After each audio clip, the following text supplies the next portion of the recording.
大家好，欢迎来到第9频道啊，这是一个全新的节目。今天呢，我想谈一谈关于这个 Steam 的一些 fuck 什么东西。重来。当育碧的股价一泻千里的时候，我正在重温传送门。你们知道最魔幻的是什么吗？这个2011年的老游戏，因为创意工坊里源源不断的 mod， 至今每天还有上万人在线，且评价依旧是好评如潮。当我看到 EA 的 CEO 认为龙腾世纪隐障守护者的不成功是因为他没有做成服务型游戏的这种荒诞的言论的时候，我 Steam 列表里面的好友清一色的都在玩已经被定了死罪的 Hero Shooter 这个genre， which is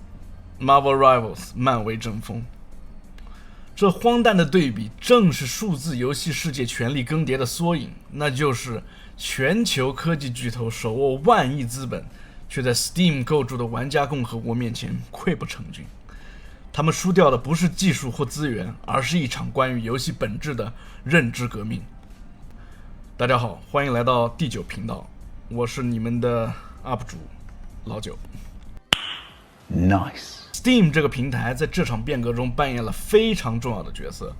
虽然它并非主动去推动这场变革，而是一种较为被动的姿态，成为支撑这一变革的变量。Steam 让消费者的声音依然能够被听到，并产生了实际上的影响。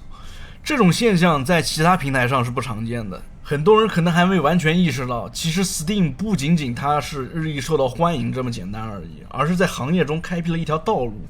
它制定了一系列的规则和规范，要求其他发行商必须遵守。如果他们不遵守这些规则，他们将无法在 Steam 上上架游戏，而这些发行商都希望自己的作品能够出现在这个平台上。有的人可能会质疑说这是否意味着一家公司掌握了过多的权利？我这种担心呢，不是没有它的道理。然而从我的角度来看，在一个监管严重不足的行业中， Steam 实际上成为了事实上的立法者，填补了消费者的权益空白。在游戏行业这样一个新兴的且几乎没有消费者保护措施的领域，他们之所以这样做，是因为他们真正重视自己的用户群体，那就是我们玩家。如果我们回到2004年在这个平台曾经被玩家诅咒史上最烂的游戏平台，因为当年安装《半条命2》需要整整2个小时，还经常让正版玩家都进不去游戏。当时的论坛里，这什么鸡胖龟息这种帖子每分钟都在刷新，就像今天我们在 Steam 评论区痛骂索尼强制绑定 PSN 账号一样。但谁又能想到，这个笨拙的启动器会在20年间变成我们现在数字时代的雅典学院呢？当微软带着 Xbox 的生态与 Game Pass 订阅制来势汹汹，他们发现 89% 的玩家依然固执了在 Steam 启动光环。这可是光环我的兄弟们。当亚马逊以庞大的规模和知名度吸引用户的时候，他们却低估了现有用户习惯所能产生的力量。他们的这些高管完全不理解用户习惯，也完全不了解游戏行业、游戏或者玩家本身的需求。在 Steam 上，就算你能做出怪物猎人荒野这样现象级的游戏，如果你过度依赖 DLSS 和 FSR 为自己极其拉胯的优化找借口，一个褒贬不一就足以让很多 PSP 时代的老猎人在买前三思。这不是商业竞争，而是两个文明形态的战争。一方是信奉数据与算法的资本新宠，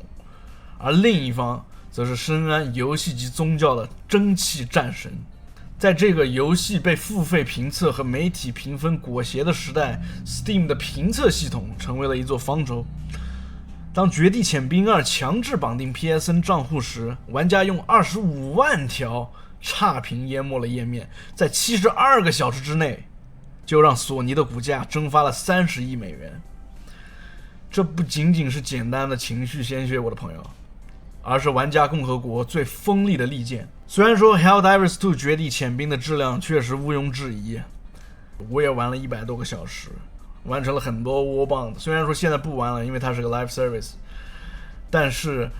在评论区置顶，当时评论区置顶的这个不推荐的标识下，3万条评论还是让我知道了一个真相，那就是索尼正在偷走我们的选择权。我当时还没有意识到这个问题，因为我所在的国家有 PSN， 但我看到很多东南亚国家索尼在他们那儿是没有业务的，这一个要求一下子就让他们失去了游玩这一款游戏的资格。在 Steam 这里，没有主编的春秋笔法，没有发行商的公关话术，只有4380万玩家用游戏时间和真金白银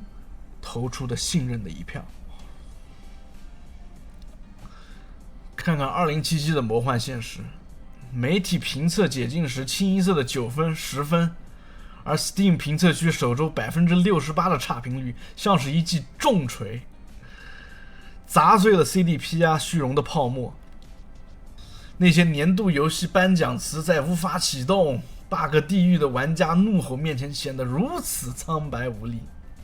3年后，当波兰人用2077个补丁完成了救赎，而之后93%的好评率不是来自什么权威媒体，而是270万个小时的真实游戏体验，这才是游戏最公正的审判庭。当某些媒体用缝合怪、抄袭的标签审判幻兽帕鲁时， Steam 玩家用190万同时在线和92%的好评率给出了终极答案。而那些收钱办事的媒体呢，他们给这款游戏打出缺乏原创性的6分，却在3个月后悄悄修改评分，因为 Steam 的销量已经撕碎了所有的谎言。这些用真金白银投票的玩家正在重新定义游戏评价的权重，那就是在这里，一个普通玩家200小时的深度评测，比10家媒体的满分神作标题更有说服力。当 EA 试图在2042加入强制广告的时候， Valve 的禁令比玩家的差评早到了48个小时，因为他们太清楚，在 Steam 任何背叛玩家的行为都会在评论区被玩家用显微镜观察并解剖。而那些真正尊重玩家的开发者呢，吸血鬼幸存者的制作人从 Steam 评测区挖走了3枚 mod 作者，直接把玩家的创意变成了官方内容。戴森球计划的团队更是将差评区当作需求池，每条不推荐的背后都是他们下一个大版本更新的蓝图。我想让传统的这些游戏媒体看一看这些数据，他们一定会睡不着觉的。Steam 每天新增 4.7 万条评测，比所有游戏媒体历史稿件总和还要多20倍。好评如潮的标签让独立游戏的销量提升了 1700%， 而媒体评分的影响力不足 11%。 当 Kotaku 还在为星空的7分合不合理争吵的时候， Steam 玩家早已用最近评测、褒贬不一和全部评测多半好评的动态标签为这场争论画下了句点。这就是为什么越来越多的玩家在购买游戏前只做2件事情：一、打开 Steam Database 查看实时在线人数；二、去滚动评论区寻找150小时以上的长篇分析，因为在这里真理不在游戏媒体主编的笔尖，而在玩家的指尖。与此同时，其他的游戏平台却在不断的流失用户，他们极尽办法绞尽脑汁给你设置各种壁垒，把你困在他们的生态圈里，想把你圈起来，像牲口一样喂养。而 Steam 恰恰相反，每个月都在打破记录，每年都在行业中的地位愈加稳固。这是因为 PC 这个增量市场，它的增长从未放缓，反而在加速发展。过去游戏机曾经是一个更加便捷的选择，尤其是在西方社会，插上电源，按下开始键即可开始畅玩。但是这种现象已经不复存在，因为每年新一代的游戏机硬件带着宏大的承诺上市，但是玩家实际体验到的却是低帧率模式、upscaling 和真生成，以及很多缺失的功能。这些平台几乎没有改善任何用户的游戏体验，反而是在限制你。我花钱已经购买了硬件，还要花钱去购买你们的订阅服务，即使我有自己的 Internet， 而且我被限制在一个封闭的游戏生态环境中。举个例子，奥服 PSN 无论是线上还是线下，你去买实体盘还是数字版，绝大部分游戏都是没有中文的，这在 Steam 上是不可想象的。而这样魔幻的事情，从我真正开始接触 PlayStation， 从 PS2 时代一直到 PS5 时代，整整20多年，没有丝毫改善，没有丝毫进步。我不知道索尼到底在想什么。自然而然的，我会转向 PC， 我会下载 Steam。20年过去了 ，G 胖依然不会数到3。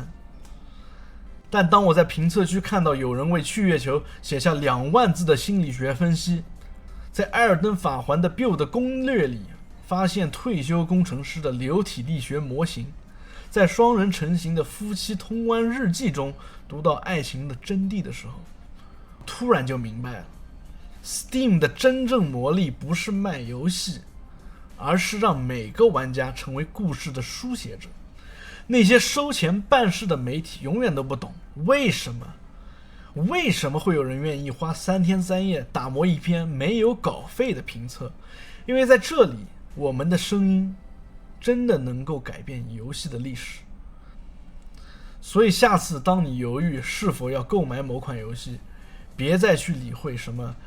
媒体评分，你只需要做一件事情，点开 Steam 的评测区，按游戏时长排序，那些几百小时的深度评测里藏着最真实的答案，可能是程序员拆解优化问题的技术长文，可能是单亲妈妈记录与孩子联机的温暖日剧，也有可能是癌症患者讲述游戏如何陪他走过化疗的时光。这些用生命体验写就的文字，才是游戏最璀璨的灵魂。在这个被资本异化的世界里，真正的评分永远在认真玩游戏的人的手中。感谢大家的收看，这里是第9频道 ，Peace。